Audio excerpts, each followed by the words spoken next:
In the construction world, there are many different types of bridges that engineers use to carry loads over valleys, cliffs, and rivers. Beam, arch, and truss bridges are amongst the most popular bridges used throughout history. However, newer and more advanced technologies are allowing engineers to experiment with very unique and complex designs. Beam bridges are the simplest bridge spans design, using just vertical and horizontal beams and columns, with no moment acting upon the structure. The arch bridges have curved arches on each end of the bridge that allows the load to be transferred partially between horizontal and vertical supports. Lastly, a truss design is a bridge which splits the load throughout multiple trusses connected together at joints.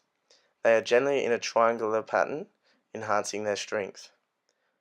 The truss design bridge was chosen by the group based on its characteristics, which is considered to be the strongest in terms of sustain greater loads and with a minimal self-weight. In order to better understand how the bridge will react towards loading forces, the group has divided the test in three experimental stages: design, construction, and final testing. In the beginning of the project, each of the four group members were asked to design and construct a bridge in which they thought would be both the lightest in weight and the strongest in load capacity. With these two elements in mind, all four members went about creating their initial bridges and created four very different and unique designs that would challenge each other's. All bridges were designed and tested at home and gave us the ability to rapidly improve on our final design. The first bridge tested was JB's, where at a weight of 220 grams was able to hold a load of 8.5 kilograms, which had a ratio of 38.63. He utilised a Baltimore truss design in his bridge, which as seen is very similar to Pratt, having closely related characteristics. Even though he's held the largest load, the weight was much greater than the other three bridge designs, however it was a still very strongly designed bridge. The second bridge tested was Elaine's, which weighed in at 171 grams and was able to hold a load of 9.5 kilograms.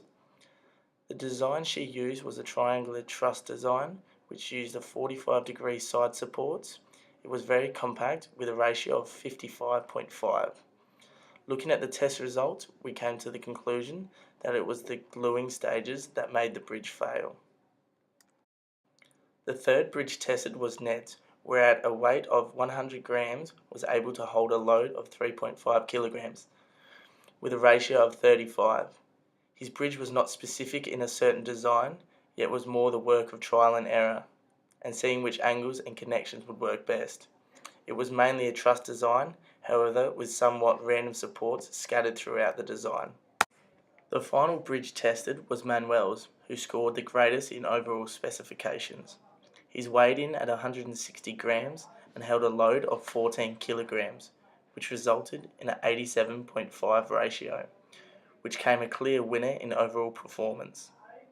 Manuel used a combination of truss and cable designs, which gave him both great performance in tension and in compression, in contrast to the other group members whose bridges focused predominantly on the compression side. After all four designs and testings were concluded, we came to the assumption that trusses were going to be the predominant feature in our bridge. It would just be a combination of honing in on our construction skills when gluing and measuring, and also in just overall design detail. Once beginning the construction stage, in order to minimize the construction time, the group assigned each member distinctive duties evenly divided. Two colleagues were assigned on the cutting process, utilizing a branded spaghetti at size 3, as given by the specifications booklet, separating them based on size and purpose for a better distinction. The remaining colleagues were assigned to glue 5 strands with a specific given brand in order to produce all the members used throughout the entire set of trusses, as demonstrated.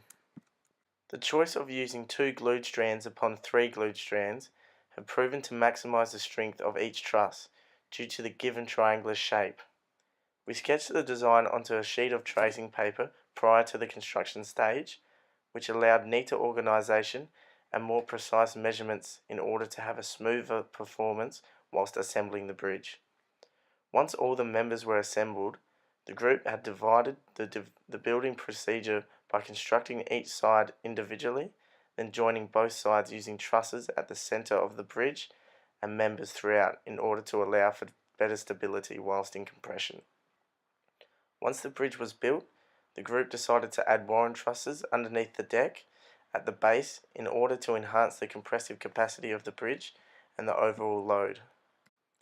Our final design included a basic Pratt truss design along the whole sector of the bridge, utilizing a 60-degree angle supports throughout.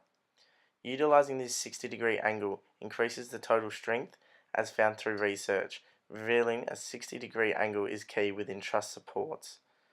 As seen also, below the main deck, a late addition of smaller Warren trusses spreading the span of the bridge were added to try and increase the total load capacity. The following video represents the start to finish process of applying load at the base of our bridge design.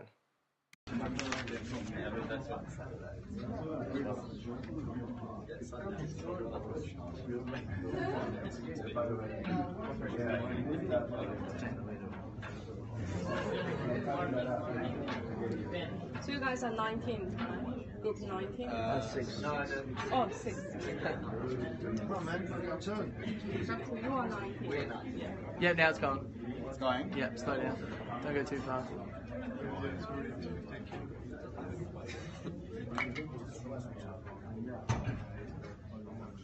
$5 kilos. Oh, it's down the bend.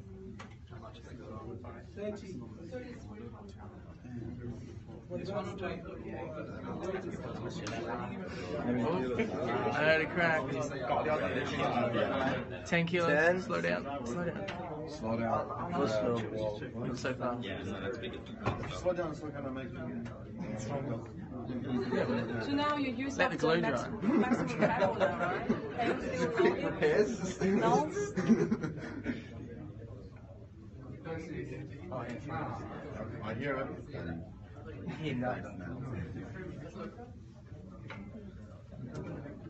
It's now nearly 20.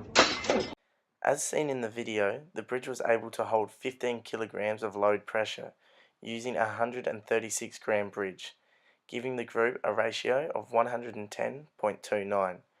Our group was very happy with the results, however, came to the conclusion that the reason for failure was due to human error in the construction stages when gluing the trusses together and the pure symmetry not being achieved throughout.